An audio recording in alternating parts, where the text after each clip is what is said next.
मिरजेत शिवसेना मिरज विधानसभा booth कार्यकर्ता प्रशिक्षण शिबिराचे आयोजन आळतेकर हॉल या ठिकाणी करण्यात आलं होतं।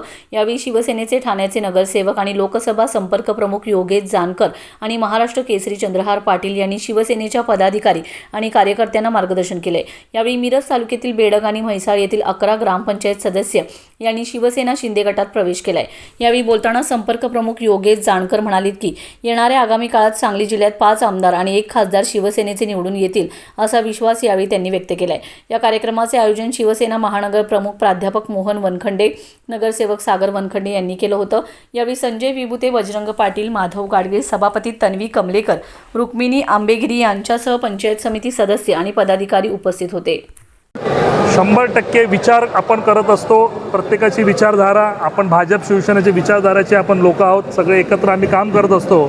एका घरामध्ये राहत असताना आई आणि वडिलांचं मुलाचं भांडणं होत असतात, तशी थोडीफार कुरगुडी असते, प्रत्येक शिवसेना भाजपची होत असेल, सांगली जिल्ह्यात होते, कुठल्याही घरामध्ये आपण जाल तर होणारच आहे। स्थानिक तुमच्या पक्ष वाढवणार, ह्या पक्ष वाढवण्यामध्ये कोणीही जे भाजप असेल, राष्ट्रवादी असेल या कुठलाही पक्ष आमच्या कार्यकर्त्यावर जर येत असेल तर त्या कार्यकर्त्याच्या मागे उभे राहण्याची ताकद ही शिवसेना संपर्क प्रमुख म्हणून माझी असेल आणि प्रत्येक कार्यकर्त्याच्या मागे ठामपणे उभा राहण्याचं एकनाथ शिंदे साहेबांनी जे मला धाडस दिलेलं आहे, जी आदेश दिला आहे, त्या आदेशाचं पालन करून येत्या पुढच्या काळात शाखा प्रमुख असू द्या, गट प्रमुख या फक्त शिवसेनेचा कार्यकर्ता असू द्या, त्याच्या केसालाही धक्का लागला तर याच्यापुढे एकनाथ शिंदे साहेबांचा शिलेदार योगेश जानकर, चंद्रहार पाटील आणि सगळे जिल्हा प्रमुख, तालुका प्रमुख त्याच्या मागे ठामपणे उभा राहतात। बघितलं असेल की माढा मतदारसंघाचे संपर्क प्रमुख माझ्या बाजूलाच आहेत। जसं आढावा बैठक झाली आणि असं आम्हाला जेव्हा वाटेल की खरंच जास्तच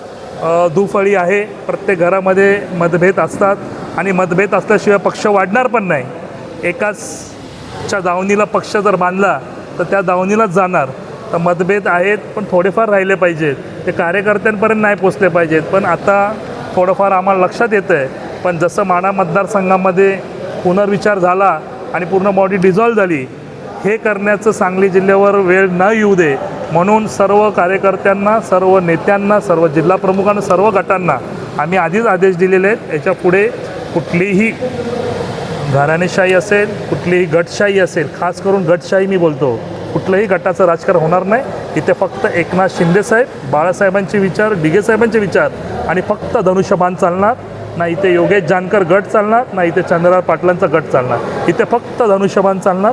आणि येत्या पुढच्या काळामध्ये सांगली जिल्ह्यामध्ये मोठे बदल अपेक्षित आहेत, पण जर चांगलं काम करत असेल तर 100% त्याला न हलवण्याचं हेही आमचं धोरण असणार। तर आम्हाला ह्या आढावा बैठकमधून अजून 1-2 महिने आम्ही आढावा बैठक घेणार। मी आहे, चंद्रहार पाटील असतील, उदय सामंत साहेब असतील, डॉक्टर श्रीकांत शिंदे साहेब येत्या काही काळामध्ये सांगली जिल्हा दौऱ्यावर असतील।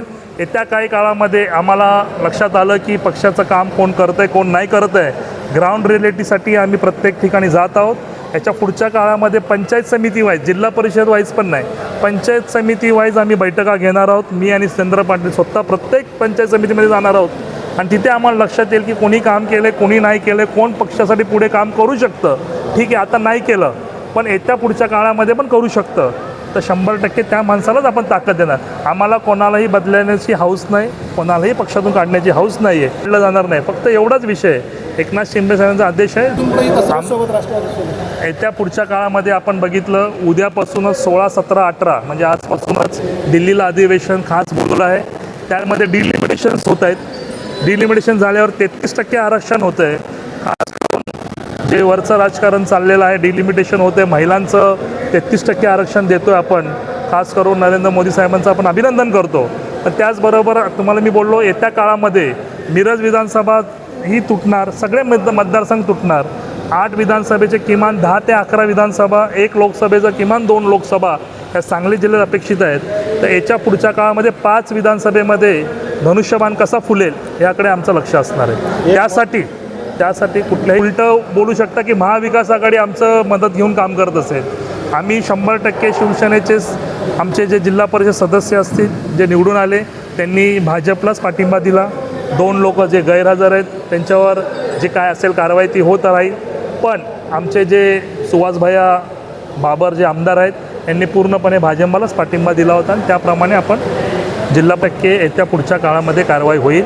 त्यासाठी अहवाल आम्ही जो मागितलेला आहे त्या अहवालामध्ये जिल्हा प्रमुखांकडून अहवाल मागवला आहे आणि त्याची पूर्णपणे तपासून त्यानंतर कारवाई 100% होणार. 100% ह्याच्यामध्ये जो बसला आहे ह्या पक्ष संघटना आम्ही वाढवण्यासाठी बसलेलो आहोत. येत्या काळामध्ये जोही ज्याला खास करून आम्ही कोणालाही बोलवणार नाही, पण ज्याला काम पक्षामध्ये काम करण्याची इच्छा आहे त्याला आम्ही नक्कीच ताकद देऊ आणि पक्ष वाढवण्याचं काम करू.